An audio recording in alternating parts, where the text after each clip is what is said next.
Hello everyone, welcome you all. तो हमारी class 6 की ज्योग्राफी के एनसीईआरटी चल रहे, सॉरी क्लास 7 की है। ठीक है, तो क्लास 7 की एनसीईआरटी है भाई हमारी आवर इन्वायरमेंट। ठीक है, अभी तक हमने 2 चैप्टर्स अच्छे से कवर कर लिए हैं। ठीक है, अब नेक्स्ट चैप्टर है हमारा आवर चेंजिंग अर्थ। आज हम देखेंगे आवर चेंजिंग अर्थ। ठीक है, यानी अर्थ पे जो चेंजेस आ रहे हैं वो किस वजह से आ रहे हैं। ठीक है, तो बेसिकली किस वजह से आ रहे हैं, इंटरनल फोर्सेस की वजह से और एक्सटर्नल फोर्सेस की वजह से। यानी अर्थ के इंटीरियर में जो फोर्सेस एक्ट हो रहे हैं उस वजह से जो चेंजेस आ रहे हैं उसे कहा जाता है इंटरनल फोर्सेस की वजह से आने वाले चेंजेस। और एक्सटर्नली सरफेस की वजह से, सरफेस पे जो फोर्स एक्ट हो रहे हैं उस वजह से हमारे अर्थ के सरफेस पे, यानी बेसिकली हमारे अर्थ पे जो चेंजेस देखने के लिए मिल रहे हैं जैसे कि लैंड फॉर्म्स में वगैरह। ठीक है, तो वो पाए जाते हैं हमारे एक्सटर्नल फोर्स की वजह से। ठीक है, इसी को आज हम देखेंगे। चलो फिर अर्थ के बारे में बहुत सी अभी इंफॉर्मेशन आपको बेसिक सी आ गई है, यहाँ पे मैं वो रिपीट नहीं करने वाला हूँ। ठीक है, तो आप अच्छे से अगर ध्यान से पढ़ते हो तो अर्थ के बारे में आप बहुत कुछ बता सकते हो। चलो फिर, चलो कमेंट सेक्शन में ये बता देना अर्थ की रेडियस क्या है। ठीक है, क्या आ जाएगा यहाँ पे फोर्थ प्लेस पे, ये बता दो। चलो ठीक है, लेक्चर्स की पीडीएफ के लिए और अपडेट्स के लिए टेलीग्राम चैनल ज्वाइन कर लीजिएगा। और एग्जाम रिगार्डिंग कुछ पूछना है, मुझसे बात करनी है तो क्या कर सकते हो, इंस्टाग्राम पे मैसेज कर सकते हो। इंस्टाग्राम एंड टेलीग्राम का लिंक आपको कहाँ पे मिल जाएगा, डिस्क्रिप्शन में मिल जाएगा। चलो फिर चालू करते हैं। देखो फिर लिथोस्फेरिक प्लेट। ठीक है, ये देखो ये क्या है, अर्थ है। ठीक है, और ये क्या था भाई, अपर मोस्ट लेयर थी हमारी क्रस्ट। क्या थी भैया, क्रस्ट थी। ठीक है, उसके बाद देखो इसकी ये जो लेयर थी ये क्या थी भैया, लिथोस्फीयर था। क्या था भैया, लिथोस्फीयर था। ठीक है, इसके बाद जो वाला जो था वो क्या था, मेंटल था। और इंटरनल लेयर क्या थी भैया, कोर थी। क्या थी भैया, कोर थी। ठीक है, अब जो मेंटल था, मेंटल क्या था, मोल्टन मटेरियल था। क्या था, मोल्टन मटेरियल था। ठीक है, अब देखो बेसिकली लेयर्स ऐसे है। ठीक है, क्रस्ट, लिथोस्फीयर है, मेंटल है और कोर में है। ठीक है, कोर में कुछ होता है उसका इफेक्ट अपने आप मेंटल पे दिखने को मिलेगा। मेंटल में कुछ हलचल होती है तो उसका इफेक्ट अपने आप कहाँ पे देखने को मिलेगा, लिथोस्फीयर पे। लिथोस्फीयर पे अगर दिखने का मिलेगा तो लिथोस्फीयर यानी क्या हो जाएगा, सॉलिड पोर्शन है अर्थ का। ठीक है, तो सरफेस पे अपने आप देखने के लिए मिल जाएगा उस चीज़ का, यानी उस फोर्स का इफेक्ट। ठीक है, तो लिथोस्फीयर है, या लिथोस्फीयर में भी वेरियस प्लेट्स होते हैं। क्या होती है, वेरियस प्लेट्स होती है। ठीक है, देखो ये लिथोस्फीयर है सपोज करो, यहाँ पे ऐसे ऐसे ब्लॉक्स है। जस्ट इमेजिन कर लो कि ये हो गई भैया लिथोस्फेरिक प्लेट्स। क्या हो गई ये, लिथोस्फेरिक प्लेट्स। अब ये जो लिथोस्फेरिक प्लेट्स है क्या होती है, लिथोस्फीयर अगर नंबर ऑफ प्लेट्स में टूटा हुआ है तो उसे लिथोस्फेरिक प्लेट्स कहा जाता है। देखो ये लिथोस्फीयर है, ब्रोकन है ऐसे वेरियस पार्ट्स में, तो बस ज्योग्राफिकल लैंग्वेज में इसे कहा गया है लिथोस्फेरिक प्लेट्स। ठीक है, अब ये जो प्लेट्स है भैया मूव करेंगी। क्यों मूव करेंगी भैया, क्योंकि लिथोस्फीयर के नीचे की लेयर क्या है भैया, मोल्टन है। मेंटल है ना, मोल्टन। ठीक है, अब ये जो मोल्टन मटेरियल है ये क्या करेगा भैया, मूव करेगा। अब ये मूव करेगा तो कैसे करेगा, ऐसे सर्कुलर मूव करेगा। यानी मोल्टन मटेरियल जो है मेंटल में वो ऐसे सर्कुलर मूव करता है। अगर ये अगर सर्कुलर मूव कर रहा है तो इस मोल्टन मटेरियल का इफेक्ट किस पे पड़ेगा, लिथोस्फीयर पे पड़ेगा। कहाँ पे पड़ेगा, लिथोस्फीयर, लिथोस्फेरिक प्लेट्स पे। फिर लिथोस्फेरिक मूवमेंट्स में, सॉरी लिथोस्फेरिक प्लेट्स में भी हमको क्या देखने के लिए मिलेंगी, मूवमेंट देखने के लिए मिलेगी। क्या देखने के लिए मिलेगी भाई साहब, मूवमेंट देखने के लिए मिलेगी। ठीक है, किस वजह से, मोल्टन मटेरियल से। मोल्टन मटेरियल कहाँ में है भैया, मेंटल में है। कहाँ पे, मेंटल में। ठीक है, तो इसी वजह से क्या होता है, हमें लिथोस्फेरिक प्लेट्स में मूवमेंट देखने के लिए मिलती है। अगर आपसे अगर कोई पूछता है कि लिथोस्फेरिक प्लेट्स में मूवमेंट्स क्यों देखने के लिए मिलती है, क्योंकि भैया सबसे अपर मोस्ट लेयर है क्रस्ट, उसके नीचे है लिथोस्फेयर और उसके नीचे है मेंटल। अगर मेंटल में जो मोल्टन मटेरियल है वो अगर मूव करता है तो उसके ऊपर का जो पोर्शन रहेगा, जो लिथोस्फीयर, उस पे अपने आप क्या हो जाएगा, उस मोल्टन मटेरियल की मूवमेंट का असर दिखेगा। और मोल्टन मटेरियल कैसे मूव करता है भैया, सर्कुलर मूव करता है। ठीक है, ये बात ध्यान में रखना, डायरेक्टली क्वेश्चन आता है कैसे मूव करता है, सर्कुलर मूव करता है। ठीक है, यहाँ तक ध्यान में आ गया। चलो फिर देखते हैं। Lithosphere is broken into number of plates known as the lithospheric plates. अगर लिथोस्फीयर नंबर ऑफ प्लेट्स में अगर ब्रोकन होता है तो उसे क्या कहा जाता है, उसे कहा जाता है लिथोस्फेरिक प्लेट्स। ठीक है, plates move around very slowly. और जो प्लेट्स की मूवमेंट है कैसी होती है, बहुत स्लोली होती है। ठीक है, अब ये प्लेट्स की मूवमेंट क्यों हो रही है, क्योंकि मूवमेंट हो रही है मोल्टन मैग्मा की। लिथोस्फेरिक की के नीचे की लेयर कौन है, मेंटल है, और मेंटल में क्या पाया जाता है, molten magma. Molten magma move कर रहा है, इसीलिए लिथोस्फेरिक प्लेट्स में भी हमको क्या देखने के लिए मिल रही है, मोमेंट देखने के लिए मिल रही है। अभी जो मोल्टन मैग्मा है, इस ये जो मूव करता है तो सर्कुलर वे में, सर्कुलर मैनर में क्या करता है, मूव करता है। कैसे करता है, गोल गोल घूमता होगा वो, ऐसे ऐसे ऐसे ऐसे जो भी, ठीक है, सर्कुलर मैनर में क्या करता है वो, घूमता है। ठीक है, तो लिथोस्फेरिक प्लेट्स कॉन्टिनेंट्स भी कैरी करती है और ओशन फ्लोर भी कैरी करती है, जैसे कि आपको पता ही है। ठीक है, ओशन फ्लोर, ठीक है, कॉन्टिनेंट्स, ह्यूज लैंड मास, ठीक है, ये तो लिथोस्फीयर पे ही मिलेंगे ना। जैसे कि हमने देखा था क्रस्ट कॉन्टिनेंट्स पे कहाँ पे 35 किलोमीटर तक डीप में मिलेगी, और ओशन फ्लोर पे 5 किलोमीटर। उसके भी नीचे तो आपको क्या लिथोस्फीयर ही मिलेगा ना। यहाँ पे भी क्या मिलेगा, लिथोस्फीयर ही मिलेगा, चाहे वो ओशन फ्लोर या कहीं भी हो। ठीक है, लिथोस्फीयर ही रहेगा, मेंटल ही रहेगा उसके नीचे। उसके नीचे क्या रहेगा, कोर ही रहेगा। ऐसा थोड़ी रहेगा कि ओशन है तो मेंटल नहीं मिलेगा, कोर नहीं मिलेगी, ऐसा नहीं है, सभी जगह सेम ही है। ठीक है, कॉन्टिनेंट्स पे भी और ओशन पे भी। ठीक है, चलो फिर यहाँ तक समझ में आ गया लिथोस्फेरिक प्लेट्स क्या होता है।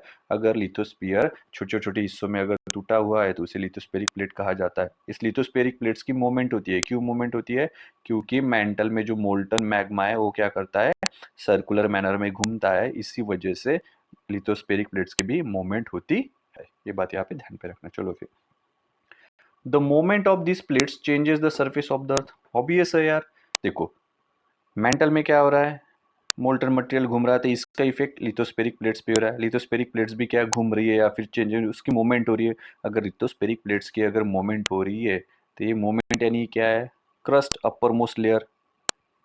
लिथोस्फीयर के ऊपर क्या मिलता है अपने को, क्रस्ट मिलता है। तो क्रस्ट पे भी क्या देखने के लिए मिलेंगे अपने को, चेंजेस दिखने के लिए मिलेंगे, यानी अर्थ के सरफेस पे भी क्या चेंजेस देखने के लिए मिलेंगे।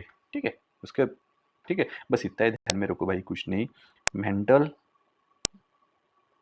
मेंटल की मूवमेंट की वजह से लिथोस्फेरिक प्लेट्स की मूवमेंट हो रही है, और लिथोस्फेरिक प्लेट्स की मूवमेंट की वजह से हमारे अर्थ पे भी कुछ इफेक्ट हो रहा है, तो हमारे अर्थ पे भी कुछ चेंजेस देखने के लिए मिल रहे हैं। ठीक है, तो देखो, earth movements divided on the basis of forces which cause them. Basically earth की जो मूवमेंट है वो डिवाइड कैसे की गई है, तो वो बेसिकली किस फोर्सेस की वजह से हो रही है, उस पे वो अर्थ की मूवमेंट क्या हो गई, डिवाइड कर दी। जैसे इनसाइड अर्थ, एंडोजेनिक फोर्सेस कहा जाता है। अगर कोई force inside the earth apply हो रहा है, ठीक है, तो उसे कहा जाता है एंडोजेनिक फोर्स। ठीक है, अगर वही सरफेस पे हो रहा है अर्थ के तो उसे कहा जाता है एक्सोजेनिक फोर्स। जिस तरह से क्या थे, एक्सट्रूसिव इग्नियस रॉक थे, क्यों, ये सरफेस पे फॉर्म हुआ करते थे। इंट्रूसिव इग्नियस रॉक्स भाई इनसाइड द अर्थ फॉर्म हो रहे हैं। सेम उसी तरह से अगर कोई force inside the earth act करता है तो उसे इंट्रूसिव, उसे क्या, इंट्रूसिव फोर्स या फिर एंडोजेनिक फोर्स भी कहा जाता है। यही फोर्स अगर कोई और फोर्स सरफेस पे अगर एक्ट कर रहा है तो उससे एक्सट्रूसिव फोर्स या फिर एंडोजेनिक, सॉरी, या फिर एक्सोजेनिक फोर्स कहा जाता है। ठीक है, चलो फिर आगे बढ़ते हैं। देखो, force which act in the interior of the earth, endogenic force. E N ध्यान में रखो, ई एन म्हणजे इनसाइड अर्थ, मराठी आ गया ना, म्हणजे इनसाइड अर्थ। ठीक है, एक्स यानी एग्जिट, ठीक है, सरफेस पे, एक्स यानी एग्जिट सरफेस पे। ठीक है, ऐसा ध्यान में रखो। ठीक है, देखो फिर एंडोजेनिक में क्या आ जाएगा, एंडोजेनिक में सडन मूवमेंट होती है। ठीक है, जैसे कि endogenic forces sometime produce sudden movements and at the other times produce slow movements. यानी जो एंडोजेनिक फोर्सेस है उस वजह से क्या हमें सडन मूवमेंट्स भी देखने के लिए मिल सकती है या फिर स्लो मूवमेंट्स भी देखने के लिए मिल सकती है। जैसे कि अर्थक्वेक, अर्थक्वेक क्या सडनली आ जाता है, क्या हो जाता है, अर्थक्वेक सडनली आ जाता है। अब अर्थक्वेक आता है तो कहाँ से, ऊपर से आता है क्या भैया, नहीं, हमारे पृथ्वी की अंदर यानी पेट में कुछ ना कुछ तो फोर्सेस एक्ट करते हैं। जैसे कि अर्थक्वेक के लिए सेismic फोर्सेस रहते हैं, सेismic एनर्जी उसे कहा जाता है। ठीक है, तो ये सेismic एनर्जी कहाँ पे रहती है, ये अर्थ के इनसाइड में रहती है। ठीक है, तो अब ये जो अर्थक्वेक आ रहा है कहाँ से आ रहा है भैया, इनसाइड द अर्थ से आ रहा है। यानी जो फोर्सेस है अर्थक्वेक के वो कहाँ से एक्ट कर रहे हैं, इंटीरियर ऑफ द अर्थ से एक्ट कर रहे हैं। ठीक है, इसलिए अर्थक्वेक क्या है, सडन है। वोल्केनो देखो भैया, वोल्केनो क्या ऊपर से गिरता है क्या, ऐसा नहीं, वो क्या होता है, अर्थ के पेट में से आता है, बाहर निकलता है। ठीक है ना, मैग्मा है मेंटल में, वहीं पे मैग्मा चेम्बर देखने के लिए मिलेगा आपको, मिलता है ना, मेंटल है ये, ये मैग्मा चेम्बर। फिर क्या होता है, जैसे लावा देखा ना, सरफेस पे आता है, बस उसी को वोल्केनो कहा जाता है। आगे आए, ठीक है। इतना ही ध्यान में रखो, जो फोर्स इंटीरियर ऑफ द अर्थ में एक्ट हो रहे हैं उसे एंडोजेनिक कहा जाता है, जो सरफेस पे एक्ट हो रहे हैं उसे एक्सोजेनिक कहा जाता है, ठीक है। सडन मूवमेंट्स होती है एंडोजेनिक फोर्सेस की वजह से, और स्लो मूवमेंट्स भी होती है, ठीक है। Sudden movements earthquake and volcano रहते हैं, ठीक है। अर्थक्वेक आपको आगे आएगा और वोल्केनो भी आगे आएगा, ठीक है। मैं आशा करता हूँ कि एंडोजेनिक एक्सोजेनिक आपको समझ में आ गया होगा, ठीक है। चलो फिर आगे बढ़ते हैं। देखो फिर अर्थ मूवमेंट्स। अर्थ मूवमेंट क्या है भाई, एंडोजेनिक। एंडो यानी इनसाइड, एक्सोजेनिक यानी outside. Inside the earth, outside the earth यानी ऑन द सरफेस, ठीक है। तो एंडोजेनिक में आ जाएगी भैया सडन फोर्सेस और डायस्ट्रोफिक फोर्सेस। सडन फोर्सेस में क्या आ जाएगा, अर्थक्वेक आ जाएगा, वोल्केनो आ जाएगा, लैंडस्लाइड आ जाएगा, ठीक है। आगे चल के सभी चीज़ें आपको बहुत अच्छी तरीके से समझेगी, ठीक है। फिर आ जाएगा भाई डायस्ट्रोफिक फोर्सेस, उसमें आ जाएगा बिल्डिंग माउंटेन, ठीक है। डायस्ट्रोफिक यानी बेसिकली क्या होता है, डिफॉर्मेशन, यानी जिस फोर्सेस की वजह से डिफॉर्मेशन हो रहा है उसे कहा जाता है डायस्ट्रोफिक फोर्सेस, ठीक है। जैसे बिल्डिंग माउंटेन्स, ठीक है, आयरोजेनिक फोर्सेस रहते हैं, ठीक है। इपी आयरोजेनिक रहते हैं, ठीक है। इपी आयरोजेनिक से कॉन्टिनेंट्स फॉर्म होता है, ठीक है। आयरोजेनिक से क्या फॉर्म होता है वो आगे चल के पता चलेगा, माउंटेन्स फॉर्म होते हैं, क्या फॉर्म होते हैं, तो ठीक है। फिर एक्सोजेनिक फोर्सेस देखो, एक्सोजेनिक फोर्सेस क्या है, यानी आउटसाइड द अर्थ, यानी on the surface of the earth act हो रहे हैं। तो इरोजनल एंड डिपोजिशनल, जैसे कि हमने पढ़ा था, वेदरिंग एंड इरोजन, ये इनसाइड द अर्थ एक्ट होंगे या सरफेस पे एक्ट होंगे, सरफेस पे होंगे ना। जैसे इरोजनल एजेंट है रिवर, विंड, सी वेव्स, ग्लेशियर्स, पता है हमने सीखा था थोड़ा बहुत, बस इतना ही ध्यान में रखिए। इरोजन यानी पता नहीं, इरोजन यानी क्या आता है, डिपोजिशन, ट्रांसपोर्टेशन। और वेदरिंग यानी क्या आता है, on the spot, direct atmosphere के कांटेक्ट में आने से जो चेंजेस होते हैं सॉलिड ऑब्जेक्ट में उसे कहा जाता है वेदरिंग। उसे क्या कहा जाता है, वेदरिंग, ठीक है। चलो फिर आगे बढ़ते हैं। उसके बाद देखो वोल्केनो, ठीक है। वोल्केनो नहीं क्या होता है, ठीक है। देखो यहाँ पे ये क्या है, मेंटल है। मेंटल के नीचे क्या मिल जाएगा आपको, कोर। मेंटल में आपको क्या दिखाई दे रहा है भैया, ये है मैग्मा चेम्बर। ये क्या है, मैग्मा चेम्बर। यहाँ पे क्या मिलेगा आपको, मोल्टन मटेरियल मिलेगा। क्या मिलेगा, मोल्टन मटेरियल मिलेगा, ठीक है। मैग्मा चेम्बर ये हो गया लिथोस्फीयर वाला, ठीक है। और इसके ऊपर की जो ये लेयर दिख रही है क्या हो गई भैया, क्रस्ट हो गई, ठीक है।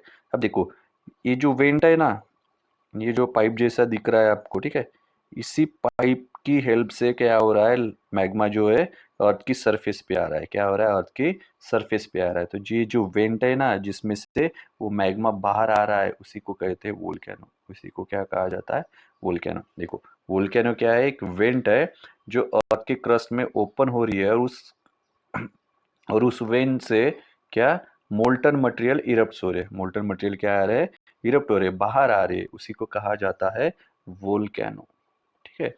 वोल्केनो और वोल्केनिज्म में डिफरेंस है, ठीक है। ये आने वाले क्लास में आपको अच्छी तरीके से समझ जाएगा। यहाँ पे अगर बता दिया तो कंफ्यूजन हो जाएगा। खाली वोल्केनो नहीं क्या होता है, वोल्केनो इज अ वेंट है जो क्या होती है, अर्थ के क्रस्ट में ओपन होती है, और जिससे मोल्टन मटेरियल क्या हो रहा है, इरप्ट हो रहा है। तो मोल्टन मटेरियल कहाँ पे पाया जाता है भैया, मेंटल में, इनसाइड द अर्थ रहता है, तो उसे मैग्मा कहा जाता है। और सरफेस पे आने के बाद उसे क्या कहा जाता है, लावा कहा जाता है, ठीक है। बस ये डायग्राम इतनी ध्यान में रखो, ठीक है। इसमें से आपको क्या क्या ध्यान में रखना है, देखो mental, crust, magma chamber, went और लावा, इतनी चीज़ें ध्यान में रखो। ये गैसेस, एशेस वगैरह सब आपको बाद में कवर हो जाएगा। तो वोल्केनो समझ में आया। वोल्केनो यानी क्या होता है, एक वेंट है जिससे वोल्केनिक मटेरियल यानी मोल्टन जो मटेरियल है ये वाला क्या हो रहा है, बाहर आ रहा है, इरप्ट हो रहा है, उसे कहा जाता है वोल्केनो। उसे क्या कहा जाता है, वोल्केनो। चलो फिर आगे बढ़ते हैं। उसके बाद ये तो अर्थक्वेक, ठीक है। अर्थक्वेक, अब देखो यहाँ पे देखो, वोल्केनो आ रहा है भाई, अर्थ के ऊपर से आ रहा है, अर्थ के अंदर से आ रहा है, अंदर से आ रहा है, आ रहा है ना, क्या है, अंदर से आ रहा है। थर्मल फोर्स, थर्मल हीट है, मैग्मा नहीं, ठीक है, थर्मल एनर्जी है। थर्मल एनर्जी की वजह से आ रहा है। हीट जहाँ पे आएगा आएगा वहाँ पे क्या, थर्मल वर्ड आ जाएगा, थर्मल एनर्जी, ठीक है। उसके बाद देखो अर्थक्वेक, अर्थक्वेक आता है सेस्मिक एनर्जी से, ठीक है। अर्थक्वेक किससे आता है, इसमें सेस्मिक एनर्जी से, अर्थक्वेक आ रहा है तो ऊपर से ऐसा अर्थक्वेक गिर रहा है कि बारिश के जैसे, नहीं नहीं अर्थक्वेक आ रहा है, अर्थक्वेक आ रहा है, वैसे नहीं। जो फोर्सेस है वो इनसाइड द अर्थ एक्ट हो रहे हैं, इस वजह से क्या आ रहा है, अर्थक्वेक आ रहा है। तो अर्थक्वेक यानी क्या होता है, अर्थक्वेक यानी सिंपली इतना ही ध्यान मेरे को, हमारे अर्थ का क्या होना, शेक होना, shaking of the earth surface, इसे क्या कहा जाता है, अर्थक्वेक कहा जाता है। अब वो क्यों शेक होती है यही देखेंगे, ठीक है। क्यों से शेक होती है हमारी अर्थ, सेस्मिक एनर्जी क्या हो जाती है अर्थ के इंटीरियर में, रिलीज हो जाती है, क्या हो जाती है, रिलीज हो जाती है, उसी का क्या आ जाता है, उसे ही कहा जाता है अर्थक्वेक, ठीक है। जैसे कि हमने पढ़ा था ना, ये क्या है, हमारी अर्थ है, अगर यहाँ पे अगर फॉल्ट जोन है तो यहाँ से ये क्या करेंगी, एनर्जी बाहर निकलने की कोशिश करेंगे। अगर बाहर निकलने की कोशिश कर रही है तो क्या होगा, कुछ ना कुछ तो इफेक्ट होगा ना, एनर्जी अगर बाहर निकल रही है तो शेक होगा, ठीक है। वोल्केनो भी वैसे ही आता है ना, जहाँ पे वीकेस्ट जोन मिल गया तो यहाँ से क्या करेगा, एक मैग्मा बाहर निकलने की कोशिश करेगा तो थोड़ा बहुत इफेक्ट होगा ना, ठीक है। चलो फिर देखते हैं, देखो अर्थक्वेक, अर्थक्वेक यानी क्या आता है, शेकिंग ऑफ द अर्थ, एवढा ध्यान, एवढा नहीं इतना ध्यान मेरे को, मराठी आ ही जाता है ना, shaking of the earth, earthquake यानी शेकिंग ऑफ द अर्थ, ठीक है। शेक की हो रही भाई, वाइब्रेशंस हो रहे हैं, वाइब्रेशंस की हो रही है भाई क्योंकि सेस्मिक एनर्जी क्या हो रही है, रिलीज हो रही है अर्थ के इंटीरियर में, ठीक है। देखो फिर, when the lithospheric plates move, surface of the earth vibrates, obvious है भैया, मेंटल था, मेंटल सर्कुलर मैनर में क्या है, घूम रहा है, लिथोस्फेरिक प्लेट से, तब लिथोस्फेरिक क्या है, प्लेट भी क्या कर रही है भाई, इस वजह से इनमें भी कुछ मोमेंट आ रही, तो ये भी क्या हो गया, फ्रिक्शन हो गया यहाँ पे। अगर यहाँ पे अगर फ्रिक्शन हो रहा है, ऐसे ऐसे ऐसे हिल रही है तो क्या हो गया भैया, अर्थ का सरफेस क्या हो जाएगा, अपने आप वाइब्रेट करने लगेगा, ठीक है। देखो फिर, earth vibrates, the vibrations can travel all around the earth, this vibrations are called earthquakes, ठीक है। तो बेसिकली ये कह रहे हैं कि ये जो वाइब्रेशन हो रहे हैं तो ये वाइब्रेशन क्या करेंगे, ऑल डायरेक्शन में ट्रैवल करेंगे, क्या करेंगे, ऑल डायरेक्शन में ट्रैवल करेंगे, और इसी वाइब्रेशंस को क्या कहा जाता है, अर्थक्वेक, ठीक है। शेकिंग ऑफ द अर्थ और वाइब्रेशन, ठीक है, इसी को क्या कहा जाता है, अर्थक्वेक, ठीक है। लेकिन ये वाइब्रेशन क्यों हो रही है, ध्यान में आ गया आपके, ठीक है। देखो, सेस्मिक एनर्जी रिलीज होती है बेसिकली, ये मेंटल है, मेंटल के ऊपर क्या है, लिथोस्फीयर, मेंटल सर्कुलर मैनर में घूम रहा है भैया, लिथोस्फेरिक प्लेट्स पे भी कुछ ना कुछ इफेक्ट पड़ेगा। अभी लिथोस्फेरिक प्लेट्स क्या हो गई भैया, वाइब्रेट, फ्रिक्शन हो रहा है, वाइब्रेट क्या होगा, ऐसे फ्रिक्शन हो रहा है, जगह नहीं है, जगह नहीं होने से क्या हो रहा है, वाइब्रेशन हो रहा है, वाइब्रेशन, ठीक है। अभी इस वाइब्रेशन हो रहा है यहाँ पे, तो ये वाइब्रेशन कहाँ पे फील होगा, अर्थ के सरफेस पे, इसी वाइब्रेशन को क्या कहा जाता है, अर्थक्वेक कहा जाता है। ये जो वाइब्रेशन है ना, ये क्या करेगा, ऑल द डायरेक्शन में इनसाइड द अर्थ क्या करेगा, ट्रैवल करेगा, ठीक है। The place in the crust where the moment starts is called focus, यानी ये जो मोमेंट स्टार्ट हो रही है वाइब्रेशन की क्रस्ट पे, ठीक है, यानी crust inside the crust lithosphere पे, ठीक है, तो उसको कहा जाता है फोकस, यानी place in the crust where the movement start, यानी जहाँ पे वाइब्रेशन की मूवमेंट स्टार्ट हो रही है उसे कहा जाता है फोकस, उसे क्या कहा जाता है, फोकस। देखो यहाँ पे दिया हुआ है फोकस, ठीक है। और फोकस के ऊपर जो आपको प्लेस मिलेगा, right above the focus, exactly ऊपर, तो उसे कहा जाता है एपिसेंटर, उसे क्या कहा जाता है, एपिसेंटर। देखो, the place on the surface above the focus is called epicentre. Focus यानी क्या, जहाँ पे सेस्मिक एनर्जी क्या हो रही है, रिलीज हो रही है, क्या हो रही है, रिलीज हो रही है, स्टार्टिंग पॉइंट, अर्थक्वेक का स्टार्टिंग पॉइंट को क्या कहते हैं भैया, फोकस कहते हैं। और फोकस के ऊपर जो पॉइंट मिलता है उसे क्या कहा जाता है, उसे कहा जाता है एपिसेंटर। फोकस को हिपोसेंटर भी आई थिंक कहा जाता है, ठीक है। एपिसेंटर कहाँ पे मिलेगा भाई आपको, फोकस के ऊपर, ठीक है। देखो, vibration travels outwards from the epicentre as waves. देखो फिर ये जो वाइब्रेशंस है जो क्रस्ट में तैयार हो रहे थे, रेडी हो रहे थे, फिर क्या है, फोकस पे आ गए, सॉरी फोकस, ये वाइब्रेशंस जो है कहाँ पे, फोकस पे थे, यानी फोकस यानी क्या, स्टार्टिंग पॉइंट है, यहाँ से ये वाइब्रेशंस चालू हो गए, ठीक है। फिर ये वाइब्रेशंस ईपी सेंटर पे आ जाएंगे, ठीक है। और ईपी सेंटर से जो फिर वाइब्रेशंस ट्रैवल कर रहे हैं, ये एज ए वेव करके ट्रांसफर, एज ए वेव करके ट्रैवल करते हैं, आपको मिलेंगी P waves, S waves, L waves, ठीक है, लव वेव्स, ऐसे भी मिल जाएंगे आपको, ठीक है। तो वेव्स कब बनते हैं ये वाइब्रेशंस, जब वो ईपी सेंटर से बाहर निकलते हैं और ट्रैवल करते हैं, तब उसे उन्हें क्या कहा जाता है, तब उन्हें कहा जाता है वेव्स, इसीलिए इसको कहा जाता है सेस्मिक वेव्स, क्या, सेस्मिक वेव्स, ठीक है। ये बात यहाँ पे ध्यान में रखना, ठीक है। अब ग्रेटेस्ट डैमेज कहाँ पे मिलेगा भैया, एपी सेंटर के पास में मिलेगा, क्योंकि कोई भी चीज़ हो, अगर आप सेंटर से अगर दूर जाते हो, उसके ओरिजिन पॉइंट से अगर दूर जाते हैं तो उसका इफेक्ट क्या हो जाएगा, कम कम होते, लेस नज़र आएगा, पता है ना। अगर यहाँ पे अगर आपने आग जलाई हुई है, ये सपोज करो आग है, तभी यहाँ पे आपको बहुत सारी यानी वार्म फील होंगी, लेकिन यहाँ से अगर आप दूर जाते हैं तो उतनी वार्म फील होगी क्या? नहीं, क्योंकि आप क्या हो रहा है, ये जो सेंटर है इस आग का, इससे क्या हो रहा है, आप दूर जा रहे हो तो आपको वार्म फील होगी क्या? नहीं। सेम वैसे अर्थक्वेक का है भैया। एपी सेंटर क्या है? एपी सेंटर के बाद क्या, एपी सेंटर के पास क्या हो गया भैया, ज़्यादा से ज़्यादा डैमेज मिलेगा आपको। लेकिन जैसे ही आप एपी सेंटर के दूर दूर दूर दूर अगर जाते हो तो अर्थक्वेक की जो बेसिकली क्या एनर्जी है वो भी क्या होती जाएंगी, डिक्रीज होती जाएंगी। ठीक है। वाइब्रेशंस को वेव्स कब कहा जाता है? जब वाइब्रेशंस जो है वो ईपी सेंटर पे पहुंच जाते हैं और फिर आउटवर्ड ट्रैवल करना शुरू कर देते हैं, तब उस वाइब्रेशन को क्या कहा जाता है? वेव्स कहा जाता है। क्या कहा जाता है? वेव्स। ठीक है। अर्थक्वेक यानी क्या होता है? सिंपली शेकिंग ऑफ द अर्थ, उसे क्या कहा जाता है? उसे कहा जाता है भाई अर्थक्वेक। ठीक है। शेकिंग कैसे हो रही है, वाइब्रेशन कैसे हो रहा है? मेंटल ध्यान में रखो भाई, लिथोस्फीयर। ठीक है। लिथोस्फीयर तो अपने आप ये क्या वाइब्रेट नहीं होगा ना भाई, उसके नीचे से कुछ ना कुछ अप्लाई होगा। नीचे की लेयर में कुछ गड़बड़ आ गई तो क्या हो गई भैया, ऊपर की लेयर में भी गड़बड़ आ गई। ठीक है, समझ में आ गया। फोकस किसे कहा जाता है? जहां से अर्थक्वेक शुरू होता है उस पॉइंट को फोकस कहा जाता है। एपिसेंटर किसे कहा जाता है?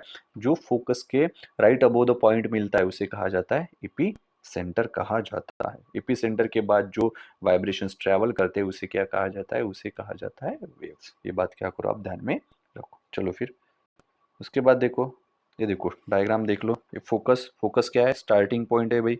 यहाँ पे सेस्मिक एनर्जी का क्या रहेगा? ओरिजिन रहेगा। ईपी सेंटर क्या है भाई? जो फोकस के ऊपर में आपको पॉइंट दिख रहा है उसे क्या कहा जाता है भैया? EP centre. ठीक है। ईपी सेंटर के बाद जो वाइब्रेशन आउटवर्ड ट्रैवल कर रहा है, ठीक है, उसे क्या कहा जाता है? फिर वेव्स कहा जाता है। उसे क्या कहा जाता है? वेव्स। और ये जो वेव्स है ऑल डायरेक्शन में ट्रैवल करती है। क्या करती है? ऑल डायरेक्शन में ट्रैवल करती है। ठीक है। ये इन सब की स्टडी करके हमें हमारी अर्थ की कौन सी लेयर लिक्विड है, कौन सी लेयर सॉलिड है, ये पता चलता है। ठीक है। आगे चल के आपको पता चलेगा 11वीं क्लास में। यहाँ तक आई होप कि यहाँ तक आपको समझ में आया होगा। ठीक है। फिर देखो अर्थक्वेक की क्या है? जब एपी सेंटर पे वाइब्रेशन आके आउटवर्ड ट्रैवल करते हैं तो उसे क्या कहा जाता है भाइयों? उसे कहा जाता है वेव्स। तो इसी वेव्स है एक, उसे कहा जाता है पी वेव्स। पी वेव्स को भी लॉन्गिट्यूडनल वेव्स कहा जाता है। दूसरी है एस वेव्स, उसे ट्रांसवर्स वेव्स कहा जाता है।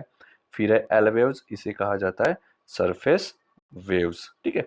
अभी इसको एल वेव्स, ट्रांसवर्स वेव्स यानी क्या आता है, सरफेस वेव्स यानी क्या आता है, खाली नाम ध्यान में रखो, कुछ नहीं करना है। खाली सिर्फ क्या करो, नाम ध्यान में रखो। मैं बताऊंगा आपको कि लॉन्गिट्यूडनल वेव्स ऐसी जाती है, ट्रांसवर्स वेव्स हो गई जो परपेंडिकुलर रहती है डायरेक्शन की, यानी जो वाइब्रेशंस है ना सेस्मिक एनर्जी के, उसको क्या रहती है, पैरेलल है, परपेंडिकुलर है, उस हिसाब से इनके नाम दिए हुए है। ठीक है। अभी नहीं है अपने आप को तो कंफ्यूज हो जाओगे आप कि यार कैसे ट्रैवल कर रही, क्या हो रही। अब खाली इतना ही ध्यान में रखो कि अर्थक्वेक यानी क्या होता है, और अर्थक्वेक के 3 वेव्स ध्यान में रखो, P waves longitudinal waves, S waves यानी ट्रांसफर वेव्स, एल वेव्स यानी सरफेस वेव्स। ठीक है। अब अर्थक्वेक को जिस मशीन से मेजर किया जाता है उसे कहा जाता है सेइस्मोग्राफ। लेकिन अर्थक्वेक की मैग्नीट्यूड, ठीक है, देखो अर्थक्वेक आ रहा है, ये अगर चीज अगर बता रही तो उसे क्या कहा जाता है? सेइस्मोग्राफ। लेकिन उस अर्थक्वेक की शक्ति क्या है, ये अगर कोई चीज जो मशीन बता रही है उसे कहा जाता है रिश्टर स्केल। समझ में आ रहा है? ठीक है। देखो आप यहाँ पे हो, ठीक है, अब अर्थक्वेक आने वाला है या फिर आ रहा है, ठीक है, ये जो मशीन आपको बता रही है ये है सेइस्मोग्राफ। लेकिन वो अर्थक्वेक की शक्ति क्या है, किस मैग्नीट्यूड किस उसका मैग्नीट्यूड क्या है, मैग्नीट्यूड नहीं शक्ति, ध्यान में रखो, ठीक है, समझने के लिए उसकी शक्ति क्या है। ठीक है। ये अगर मेजर करना है तो हम रिश्टर स्केल से मेजर करेंगे। ठीक है। अर्थक्वेक मेजर करना है तो सेइस्मोग्राफ से, अर्थक्वेक की शक्ति मेजर करनी है तो रिश्टर स्केल से। ऐसा ध्यान में रखो। ठीक है, नहीं तो कंफ्यूज हो जाओगे, नहीं सॉरी, नहीं तो क्या हो जाओगे, कंफ्यूज हो जाओगे। ठीक है। समझ में आया यहाँ तक? ठीक है। अर्थक्वेक किस मशीन से मेजर करते हैं? सेइस्मोग्राफ। ठीक है।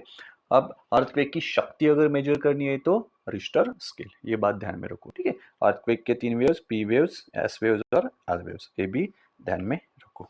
ठीक है। ये था भैया हमारा क्या, चेंजिंग अवर अर्थ। ठीक है। तो ये छोटा सा चैप्टर था। आई होप कि मैंने अच्छे से पढ़ाया होगा और सब्जेक्ट के साथ जस्टिस किया होगा।